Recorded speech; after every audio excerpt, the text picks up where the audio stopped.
Halo guys, ketemu lagi sama kita. Kali ini kita mau membahas satu misteri yang mengerikan banget. Jadi ada seseorang yang dari Jakarta ke Sumatera untuk bekerja sebagai manajer di perkebunan sawit.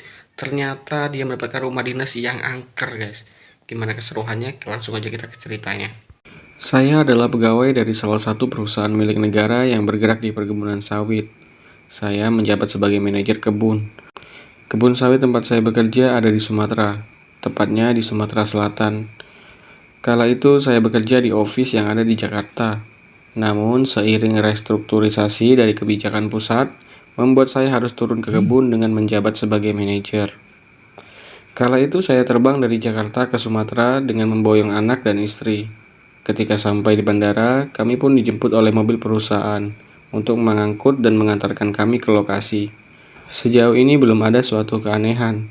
Keanehan ini bukan pada jenis pekerjaan dan apa yang saya kerjakan, namun pada fasilitas apa yang saya dapatkan.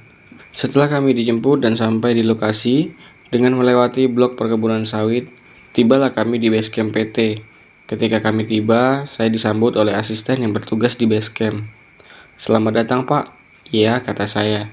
"Mari saya antarkan ke unit yang akan Bapak tempati." Untuk unitnya sendiri Bapak berada di ujung base camp. "Kok di ujung?" kata saya. "Personalia bilang saya bisa menentukan sendiri." "Iya Pak, berhubung unitnya cuma 11 dan yang 10 sudah ada yang menempatinya," ujarnya. Ya sudah, yang mana unitnya?" Diantarkanlah saya menggunakan mobil. Ketika sampai di sana, unitnya bagus dan bersih, dan saya bertemu dengan tukang kebun dari unitnya. "Sore Pak," kata saya. "Saya yang akan menempati unitnya." "Oh iya iya iya. Silakan Pak, ini kuncinya."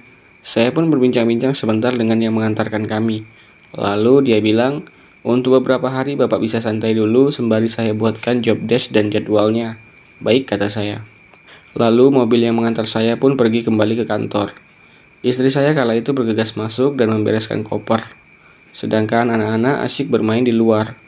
Lalu saya menghampiri tukang kebun. "Pak, sudah lama bekerja di sini?" "Sudah Pak," dia jawab. "Sebelumnya siapa yang menempati unit ini dulu?" "Dulu ada Pak." "Bapak tiap hari ke sini?" "Seminggu sekali saja Pak.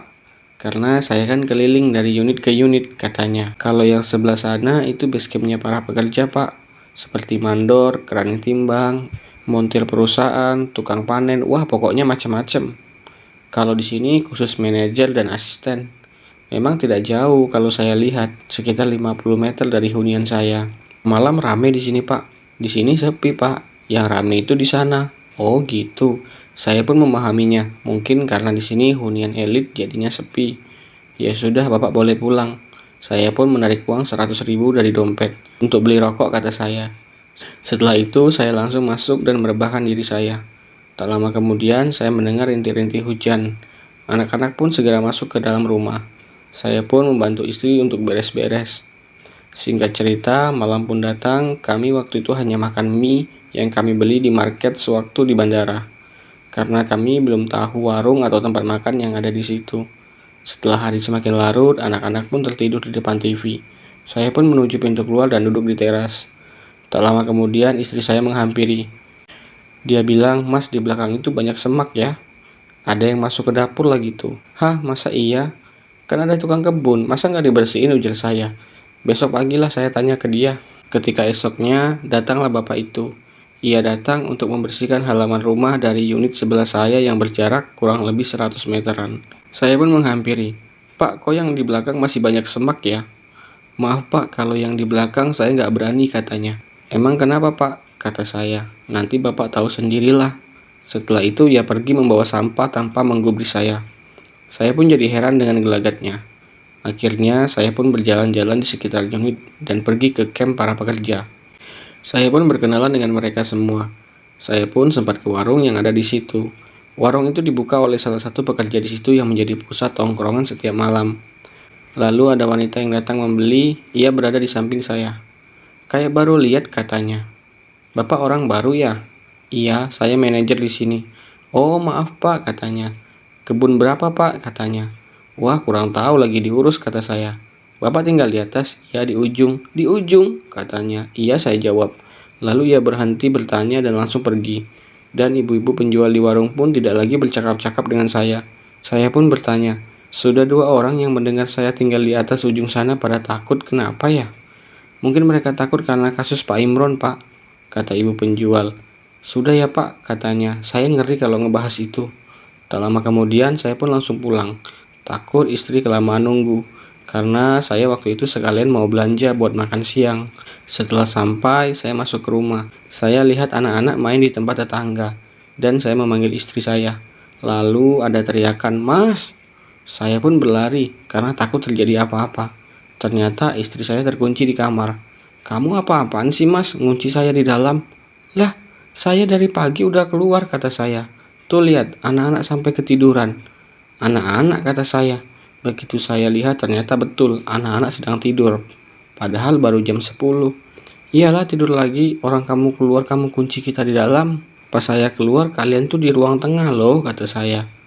Baru sehari tapi sudah ada percecokan di antara kami. Saya pun geleng-geleng kepala. Ini kok seperti ada yang aneh ya dalam hati. Akhirnya hari pun sore. Kami pun selesai beraktivitas saat sore menjelang malam. Anak-anak tiba-tiba menghilang. Saya pikir mereka nonton TV. Saya dan istri mencari di pinggir rumah dan depan rumah tidak ada. Setelah azan maghrib selesai, barulah ada suara anak-anak. Ternyata anak-anak sembunyi di kolong tempat tidur. "Kalian ngapain sih di sini?" ujar istri saya.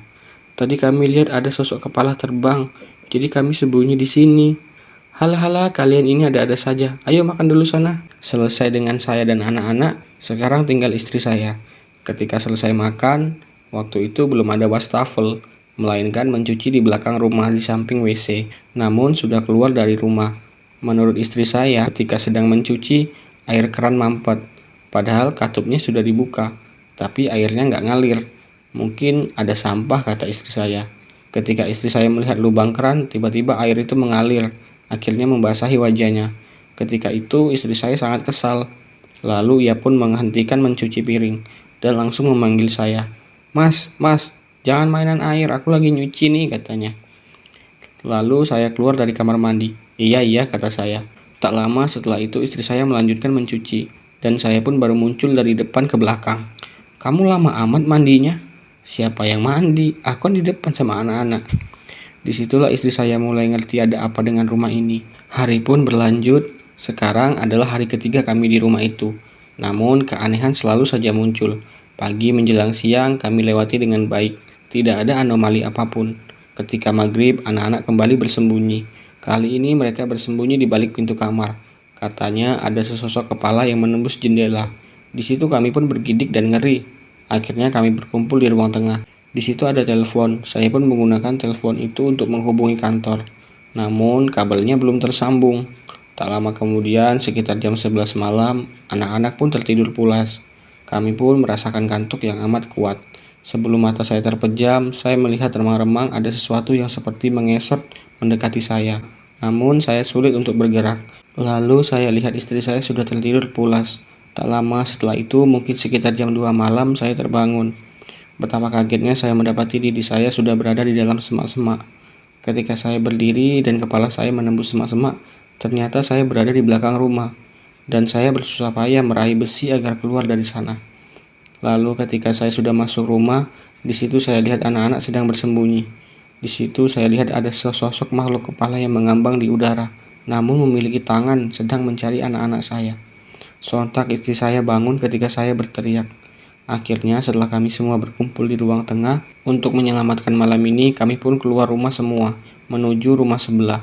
Ternyata rumah di sebelah juga kosong. Sampai 10 rumah itu ternyata kosong semua. Saya pun berlarian ke sana kemari, karena banyak makhluk yang muncul menampakkan wujudnya. Saya pun teringat dengan warung yang menjadi tempat nongkrong para pekerja. Pergilah kami ke sana semua, dan syukurlah kami pun disambut di sana. Lalu kami pun diceritakan kejadian ini bukan pertama kalinya. Dulu sudah ada yang seperti ini, namun ia hanya bertahan 1 hari saja. Rumah yang di sebelah bapak sebenarnya ada penghuninya.